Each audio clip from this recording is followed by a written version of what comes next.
to this second seminar of our new seminar series on the EU's digital future. After a successful and intense first seminar in which we reflected on the trajectory of the EU in regulating the digital, it is my pleasure to welcome Professor Niels ten Oever from the University of Amsterdam for this new public event. As some of you may remember from our first seminar, we had already touched upon important shifts that have characterized the EU approach to digital policies in recent decades, in recent years, and which could also prove instrumental in understanding the future decades. One of them being the rise of the discourse around EU digital sovereignty, which will be front and center in today's meeting. While we had focused extensively about the internal politics and policies of the EU, today we're going to be a bit more outward looking and explore one of the international instruments through which the EU may have started to shape its digital sovereignty, namely international sanctions. While sanctions have long been imposed on the exports of digital technologies, the EU, in the context of the Ukraine war, seems to have introduced a number of measures that seem very relevant for understanding of EU's digital sovereignty and its approach to the internet. To unpack those developments, we are extremely lucky to have Niels ten Oever with us. Niels is a leading scholar with a rather unique voice in this academic space. He's also an assistant professor at the University of Amsterdam and co-principal investigator with the critical infrastructure. His recent research is focusing on how norms, values, and ideology gets inscribed, resisted, and subverted in communication infrastructures through their governance, which is exactly the analytical lens that he will be applying today in the study of recent EU sanctions. His presentation will be discussed by Professor Roxana Radu, assistant professor at the University of Oxford, to whom I'm extremely grateful for accepting to be with us today and discussing this new research.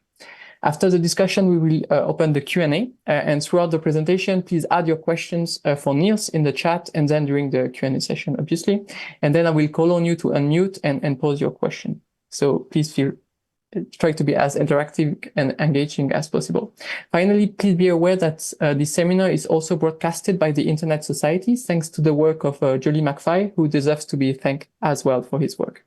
I'll stop here with the intro and the housekeeping points. Thank you very much once again for joining us this afternoon, and I will now pass the floor to Niels. Thank you very much.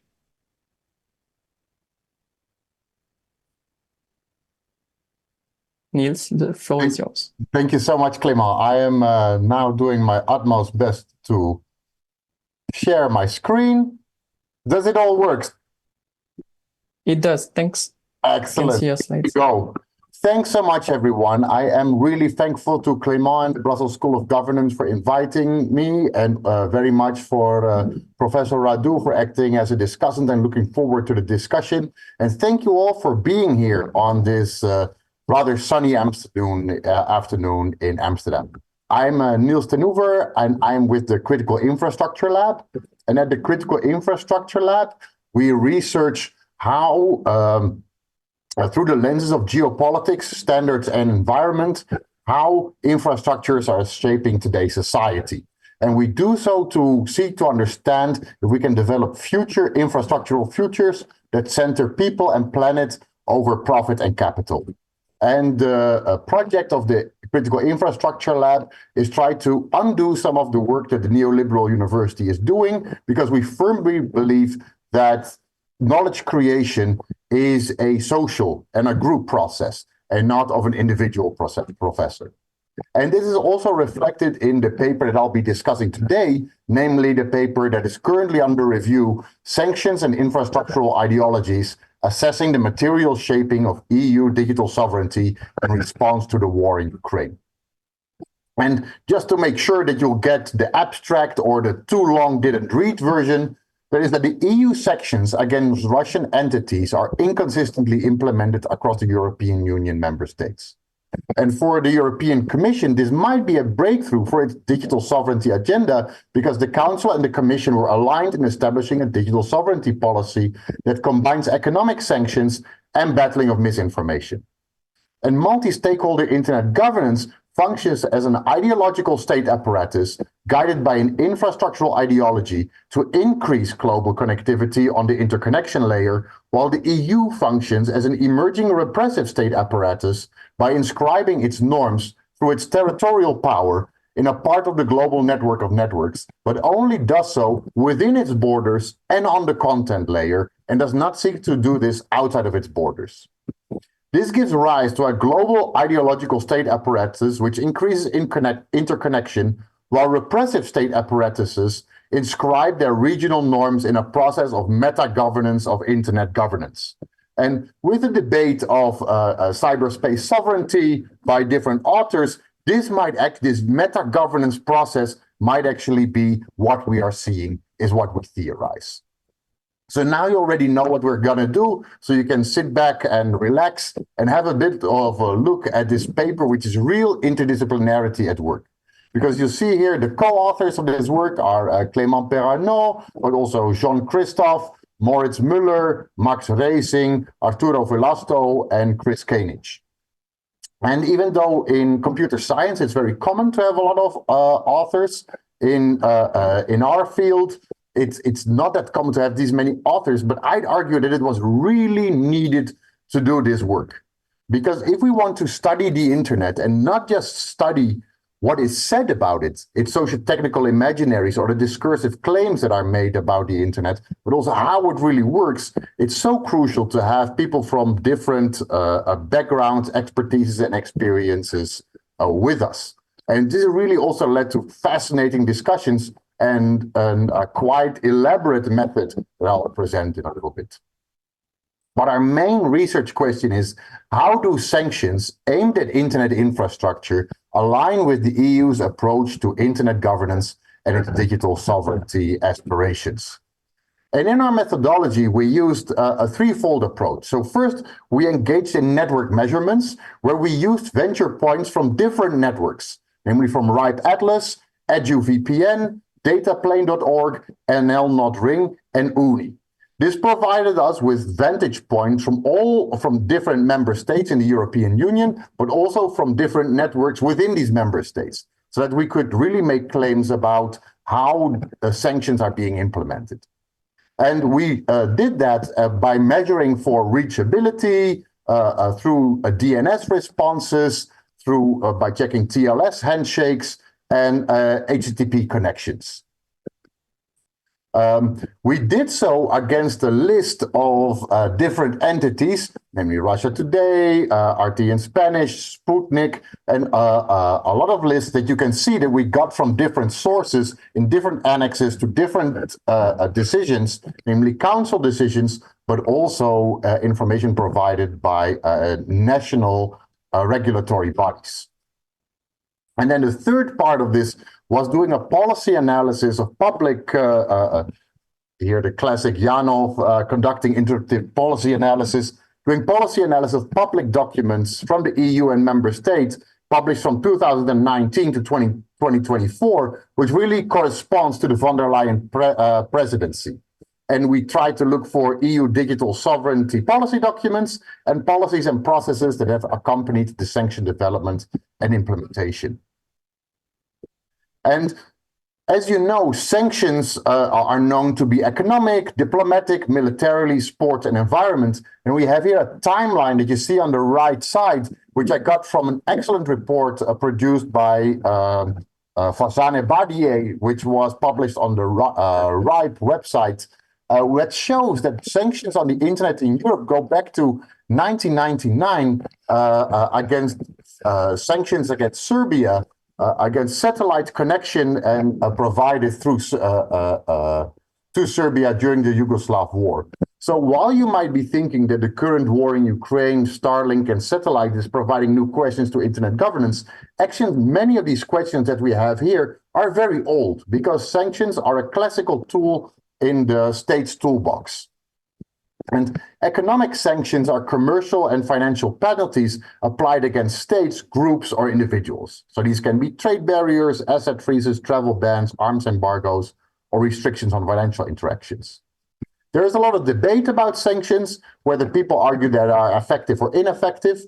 It's many people argue that it's not elites that are making the decisions that are being targeted, but rather the people, which led to an evolution in sanction studies and the implementation of sanctions guided to more targeted sanctions.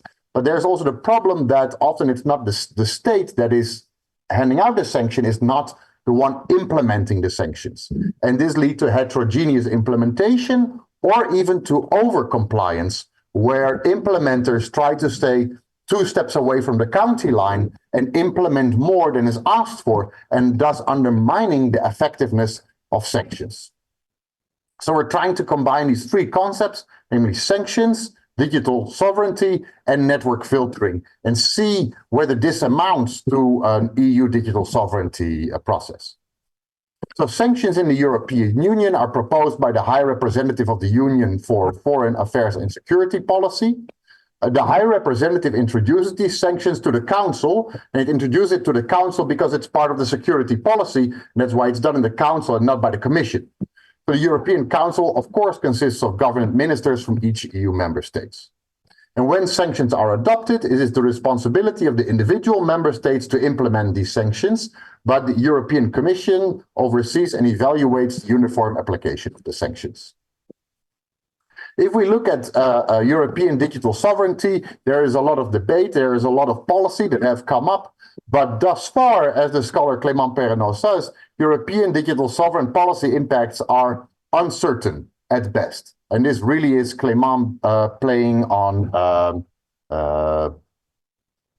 an understatement, because there's a lot of talk about it, but it's very hard to see what the EU tries to do, because it's tried to be open at the same time, but also try to stimulate its own industry at the same time. But it's finding very hard because it wants to keep an open market. So then the war in Ukraine, a quick timeline. In February 2014, Russia invaded Ukraine with an annexation of Crimea, an illegal military operation in Ukraine's eastern Donbas region. And then the EU created 2 sanction packages. And after February 2022, when Russia started a full-scale invasion attempt of Ukraine, these sanction packages have been updated with continuous new information. Until Council Decision 2022-351, which read that it shall be prohibited for operators to broadcast or to enable, facilitate, or otherwise contribute to broadcast any content by the legal persons, entities, or bodies listed in the Annex 15, included through transmission or distribution by any means, such as cable, satellite, IPTV, internet service providers, internet video sharing platforms or application, whether new or pre-installed. And this was really an innovation to see how broadcast language is now being applied to the internet and communication infrastructure.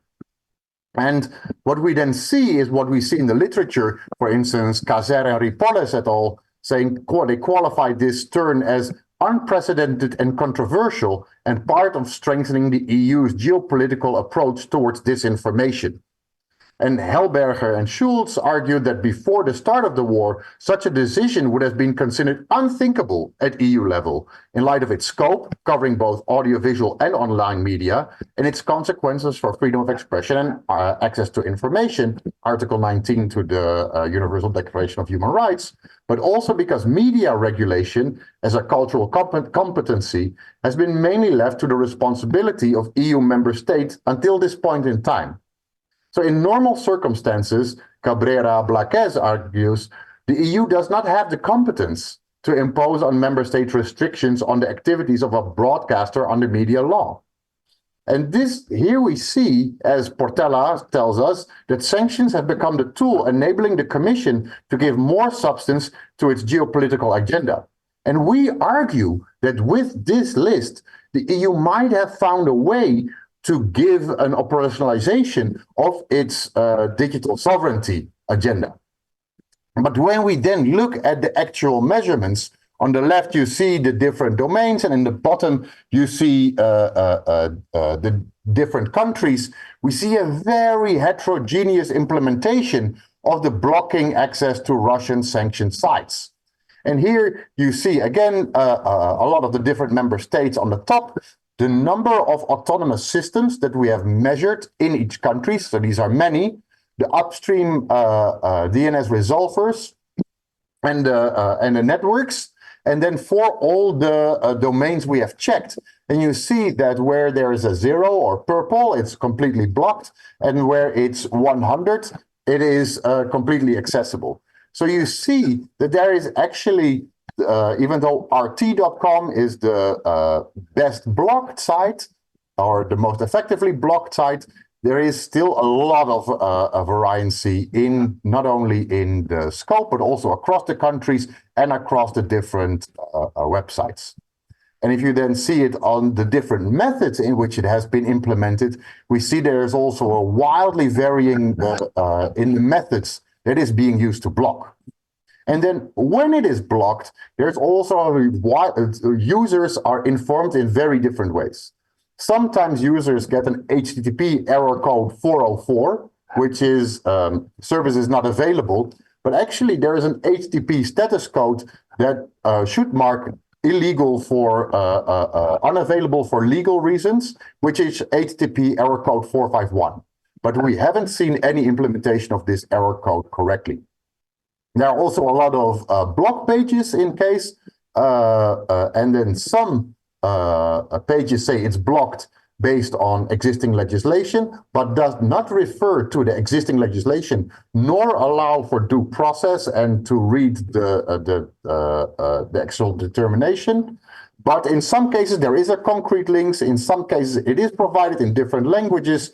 But in some cases, it has been actually just said, this is a short technical maintenance and it will be back shortly. So here we also see that users are not really informed about the reasons and the scope and possibility for due process. Then what we also saw is that the digital minister of Ukraine, Andriy Nabok, approached ICANN and RIPE to ask for Russian IP addresses and SSL certificates to not be handed out anymore.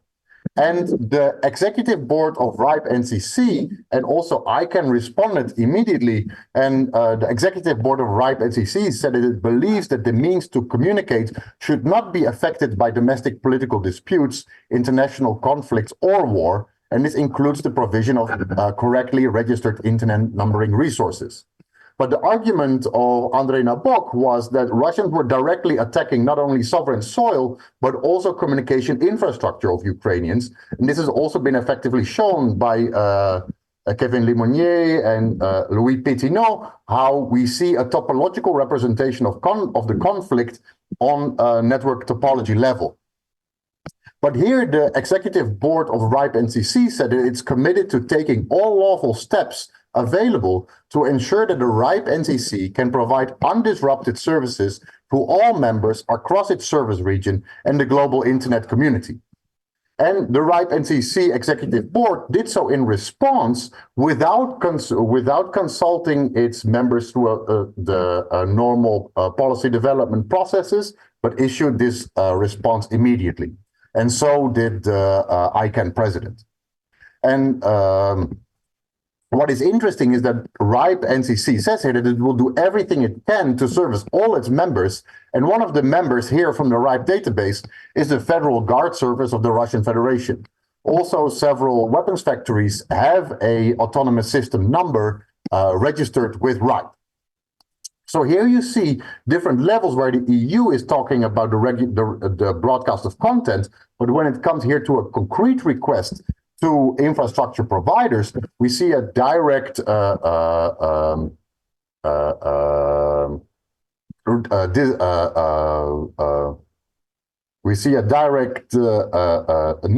from the organizations that run these resources. And what we then subsequently saw is that the RIPE NCC was also outside of the sanction package. So it was still possible for RIPE NCC to serve as members, and that having customers from Russia for RIPE was not part of the sanctions. So as first of three conclusions, namely considering the sanctions. So the sanctions against the Russian entities are inconsistently implemented across the EU, and this can at least contributed in part to the high level and technology neutral description of the sanctions and the lack of recommendation for technical implementation. Even though, for instance, the Bundesnetzagentur, the German regulator, provided guidance, and this guidance was actually quite widely followed across the EU, to the extent that there was a homogeneous implementation. Implementation of the sanctions was largely left to the interpretation of network operators and guidance and interpretation provided by national authorities in EU member states, but only a few did so. The technical methods used for implementing the blocks were not transparent in most cases, and end users are not adequately informed, or the reason they cannot access the requested resource, and that it's due to EU mandated filtering. It is still very easy to find content from Russia Today and Sputnik online, both through mirror sites as well as aggregate sites. So while these sanctions can be categorized as an economic measure, these sanctions must also be understood in the broader context of recent EU policies tackling online disinformation and foreign interference. The diffuse implementation might be basis to say that it had limited impact to increasing EU's digital sovereignty. However, this is a first large online content regulation measure by the EU. So in terms of law and practice, it's a very huge step, even though the implementation thus far is not very advanced.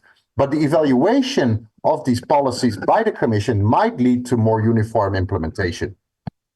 And to theorize what happened here, we argue that the multi-stakeholder internet governance regime functions as an ideological state apparatus guided by an infrastructural ideology to increase interconnection. And we see this reflected in the response by ICANN and RIPE, that what they do is increase interconnection and facilitate everyone to connect to the internet. And we also see that the repressive state apparatus, namely governments as Althusser describes them, are providing leeway for the ideological state apparatus to produce this infrastructure based on interconnection. But the EU, in its turn, functions as an emerging repressive state apparatus by inscribing its norms through its territorial power in a part of the global network of networks, but only does so within its border and on the content layer. So it doesn't seek to project its power beyond its borders or on the global network. It doesn't seek to limit the broadcasting or the provision of services of Sputnik, of Russia Today, to the rest of the world, but only limited to the European Union.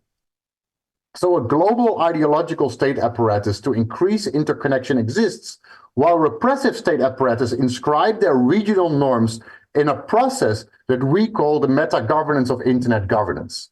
So while we see repressive state apparatuses in the US, in Russia, in China, in Europe, and in many other nation states, there is still an infrastructure of interconnection, and there's the repressive state apparatus trying to inscribe its own norms.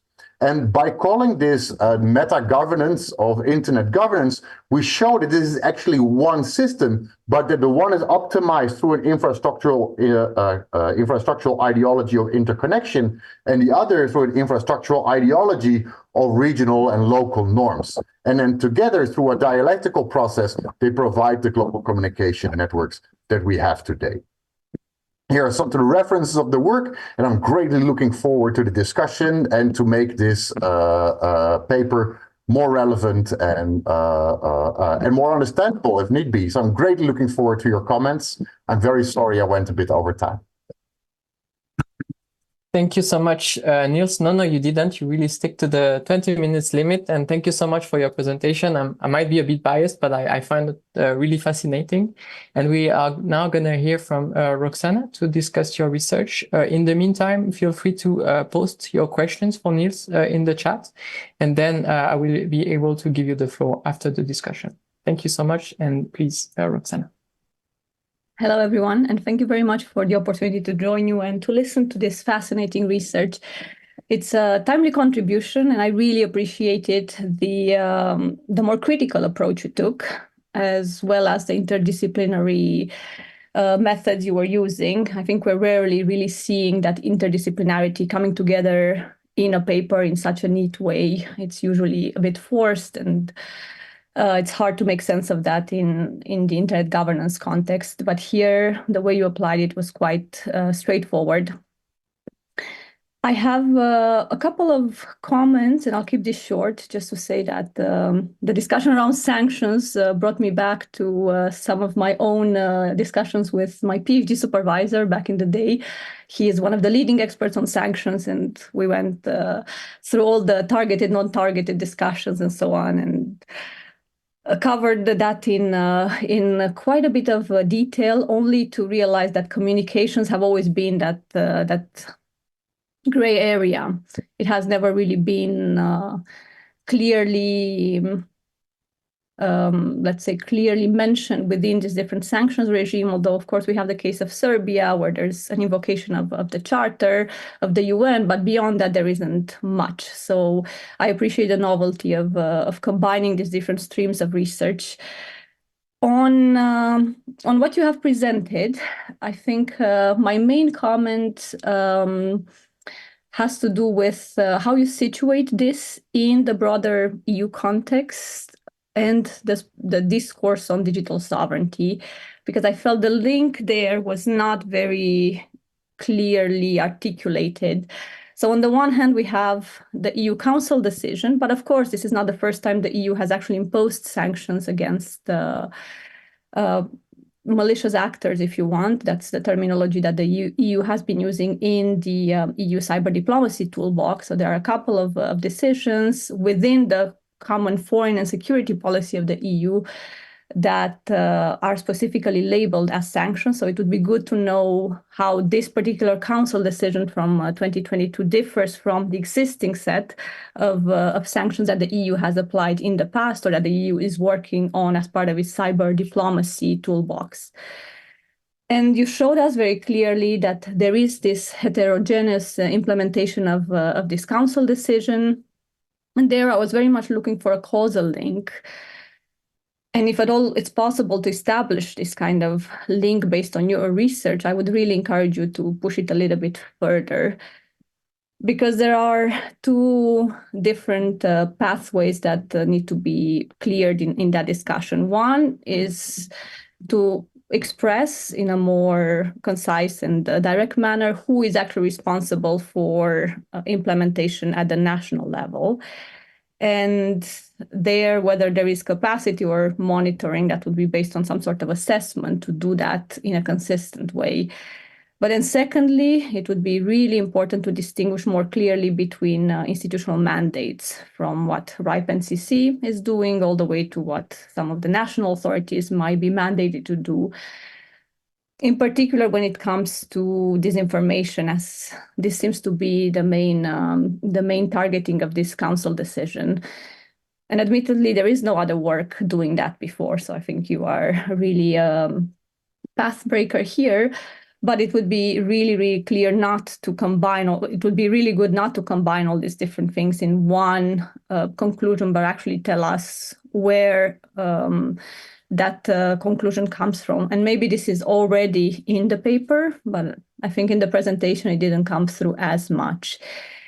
And finally, on the theoretical anchoring, I would have appreciated a strengthening of the connections with the digital sovereignty discourse. I felt it remained a little bit disconnected from it. You have there lots of different declinations of that particular discourse. One is technological autonomy. The other one might be strategic autonomy. Then we could argue there is now the emergence of this particular stance towards disinformation operations. I think you would need to advance that kind of work on digital sovereignty to understand better how this is fitting within the meta-governance of internet governance. This would be my suggestion, to take this forward if you can. But I really appreciated the hard work that went into the paper, and the fact that it became an eye-opener for the current policy discussions we have. Thank you very much. And thank you very much, Roxana, for this discussion and those comments. So far, we don't have any other question in the chat, so it's for me the opportunity to ask once again the participants if they want to ask any question to Niels. They can post it in the chat. They don't really have to unmute themselves if they don't feel comfortable, but if you want to engage a bit more with the research, feel free to do so. Maybe Niels, if you want to already react to those comments, and then I will have a few questions for you as well. Yeah, thanks so much for those super thoughtful comments, Roxana. There is still a lot to be done, and I think this was also we try to come up with a method and measurements and theory and combining legal with the measurements and a theory that would explain it all. But I think this is also really a pain that we felt of interdisciplinary or transdisciplinary work, even, right? Because you have different, even like there's this, of course, this classic understanding, there are no borders in the internet. So where do you measure? Where are the networks? On which level do you measure in the networks? From where do you measure? From where do you have a comprehensive view? What happens in a country? What is a digital country? So that was interesting for us. And then by looking at it, that is also a huge problem for the national regulators. And the national regulators have already been, are already faced with a wave of work after the GDPR. And now they see the DSA, the DMA, and everything coming at them. And when we talk about sanctions, they were like, they're like, yeah, this is not a priority for us at the moment whatsoever. And I think that this might be just the Commission and the Council dipping their toe in this work, because a lot of the digital sovereignty work has had a lot of visibility, but not so much material translation. And then maybe what we see here is actually innovative material governance. So see, like, maybe this works, because on the other levels, there was always a lot of tug on what digital sovereignty could be, and then a lot of discursive action, but not so much material action. So this is what we're trying to explore. Could this actually be in a completely different place where we expected it to work, be the operationalization of digital sovereignty? And that maybe also explains why it's not so strongly anchored with the literature, but we should do better work to explain that, and I'll work on that. I wanted to mention also RIPE and ICANN, because it was so clear that there was a direct request to them, but they chose not to respond, or they explicitly chose not to implement the request, and it was then addressed on another level of the stack. So I think here we see the interconnection layer and the content layer happening in different realities, and that reality is not just a technical reality, but starting to also be a policy reality. So, and maybe we see here a bit, but now we're really connecting everything to everything, the public core of the internet. That we really see this lower layer of interconnection, that we see the emerging consensus, that we're not going to touch that. So what Keller Easterling says is that infrastructure is setting the invisible rules of everyday life, and the rules to a globalizing world are written in the language of infrastructure and not in the language of law and diplomacy, because many law and diplomatic processes are at such a standstill at the moment. And I think the world sees that, and whereas in the era of the telegraph, where a lot of sanctions were implemented as well, the first thing that would happen with a conflict would be the cutting of cables. And right now, we still see an increase of interconnection globally, actually. So I think there is this, seems to be an emerging global consensus of not splintering on the interconnection level. And I think that's something that's really worth highlighting, where we tend to talk a lot about fragmentation and splintering. But I think it really helps to also show that it hasn't splintered. And that's the really big thing, because historically, that's what would have been expected in such times of geopolitical tension. And that was we've been trying to contribute to theorizing a bit. So I did not do right to all your comments, but I'll really try to do that in the revision of the paper. And really, thanks so much for your very thankful remarks. Thank you so much, Niels, for also bringing the part of the article which actually addresses the topic of internet fragmentation and put those renewed debates around this notion and what this sanction means for this issue of fragmentation. I've seen a hand raised from Romain Bosque, so I will try to allow you to speak, and feel free to try to unmute yourself. Thank you. Yes, I'm trying also to put my camera on, but I don't think I can, but whatever. I am Romain Bosque. I'm actually working at the RIPE NCC. I'm a public policy officer at the RIPE NCC, and I find the topic and the paper's angle very, very interesting. First of all, I believe it is an under-researched area, especially the one on sanctions, which is very, very active in Europe these days. So I really appreciate this effort to put more research into that. And of course, this is a priority for the RIPE NCC now. And from what I heard, I really find interesting that you take the position of the RIPE Executive Board, basically claiming that the global internet infrastructure should not be subject to political disputes and conflicts, which, if you believe in the primary function of the RIPE NCC, which is basically to allocate and administer IP addresses and internet numbering resources, makes sense. And indeed, in a more geopoliticized world, making this claim sounds indeed maybe some kind of ideological statement.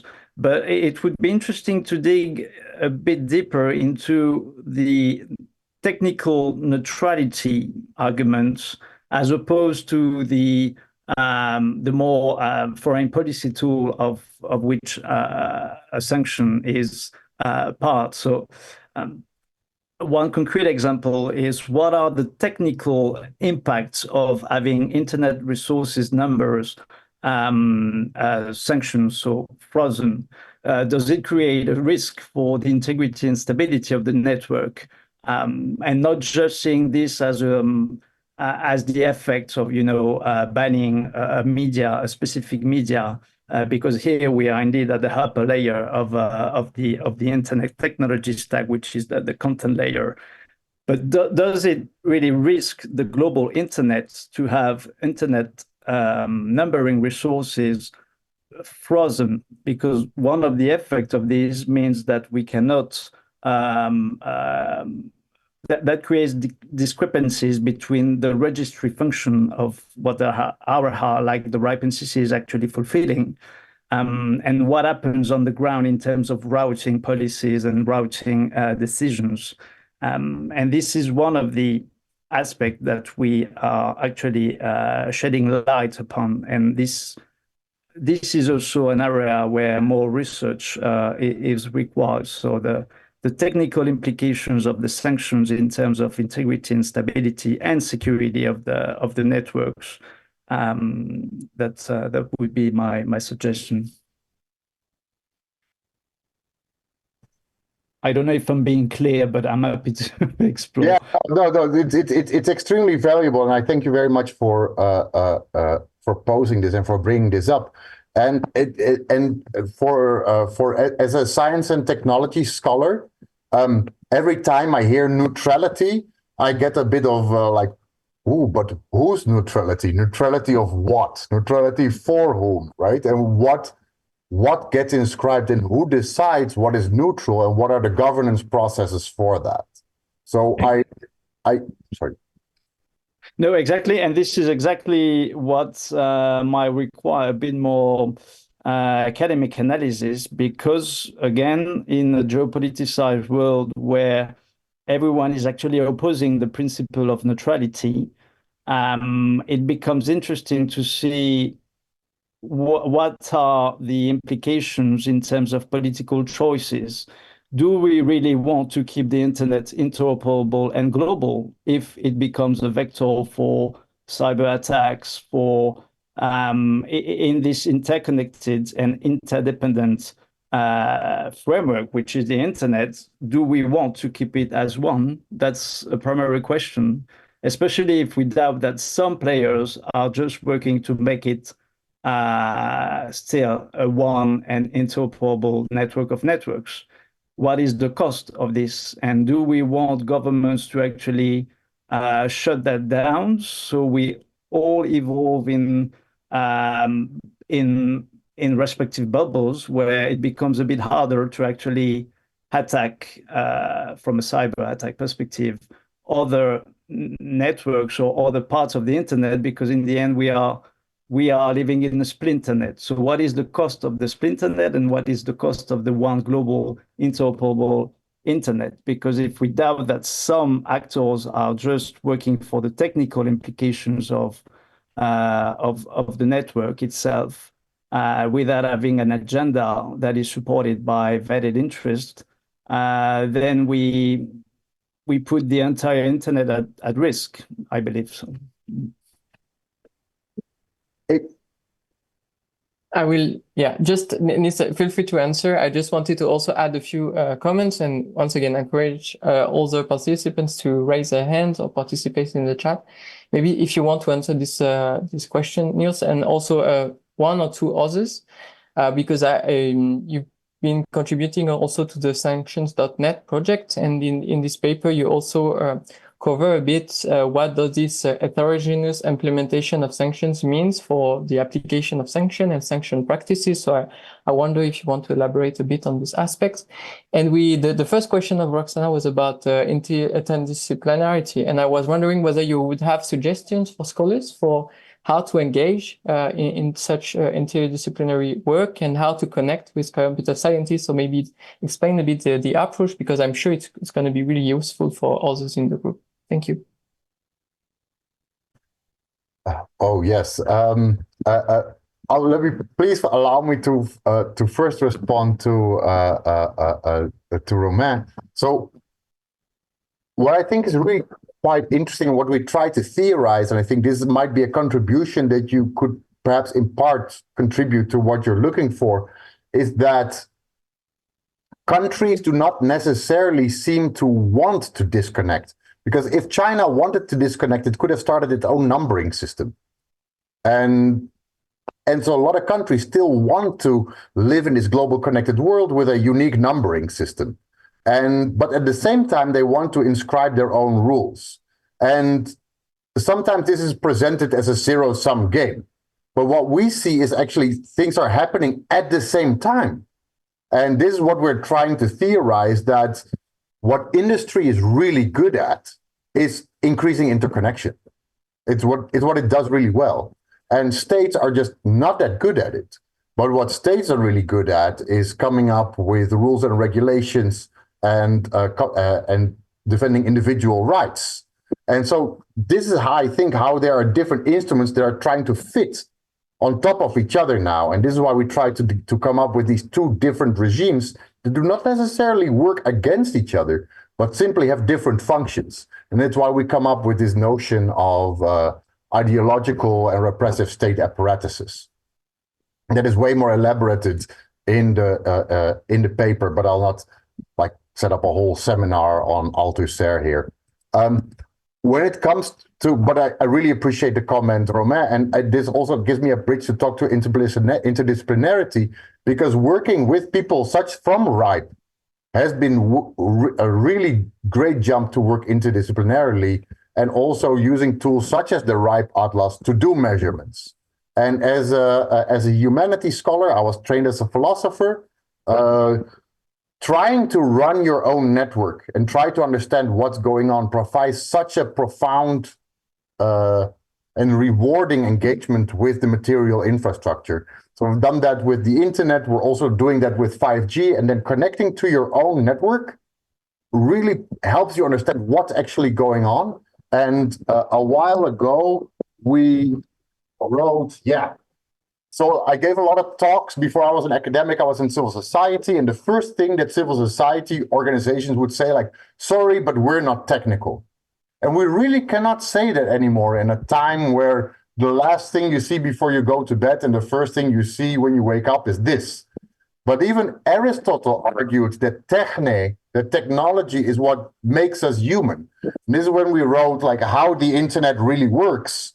And like trying to understand is also like being able to critically relate to your environment. So it's also playing, engaging, and also a lot of the engineers really like to talk about their work. So it's also an invitation to go to other conferences, to work with other people, and to engage in other publication processes and then work out these problems. And it was actually, yeah, it's fun. And I find it also very rewarding because in the end, we need to come up with solutions ourselves because also states, the diplomats also don't have the technical or the theory background to make this up. So this is again a call for interdisciplinary work and for which multi-stakeholder platforms work really well to engage and have the privilege to work with all these different actors and catch that information. And here I have to say again that the internet is much better than the telecommunications sector at having information publicly available about how things work, about how things are registered, and about how to do measurements. And that's what allowed us to come to the conclusions that we have here, because doing such research on telecommunication networks is really, really, really much harder. And that might be a problem in the future where we see centralization of the internet and also merging of telecoms and the internet. And so that might prove problematic or an obstacle for future measurements on the internet. Thank you very much, Niels. I don't see anyone else in the chat. So except if you have a concluding statement, or if Roxana, you want to jump in, I propose that we move to the end of the seminar. This allows me to thank everyone for their participation. I don't know if Niels wants to give a final word, but on my end, I just wanted to take this opportunity to flag that we will be having a third seminar on the 20th of June. We will be hosting Professor Nathalie Smuha to talk once again, take this critical stance around EU digital policies and reflect about the future of AI regulation after the AI Act. She's a legal scholar, but also a philosopher at Cairo Leuven, and she will add a lot about what to expect in the coming future. I don't know, Niels, you just posted a link, so I'll give you the floor, but just to thank you once again for your participation, and I look forward to seeing you again for the next seminar. Thank you. Thank you so much, Clément. Thank you, everyone, for being here. If you like this kind of work, the Critical Infrastructure Lab has 2 open reading groups. So they meet bi-weekly. So every other week, you can meet with a group to read about infrastructure, technology, and environment. The PDFs are there on the website. Feel free to join on Zoom. And else, I'm greatly looking forward to cite you, and talk with you all. And if you have any question or comment, feel free to drop me an email as well. Bye all. Thank you, everyone. Bye, everyone.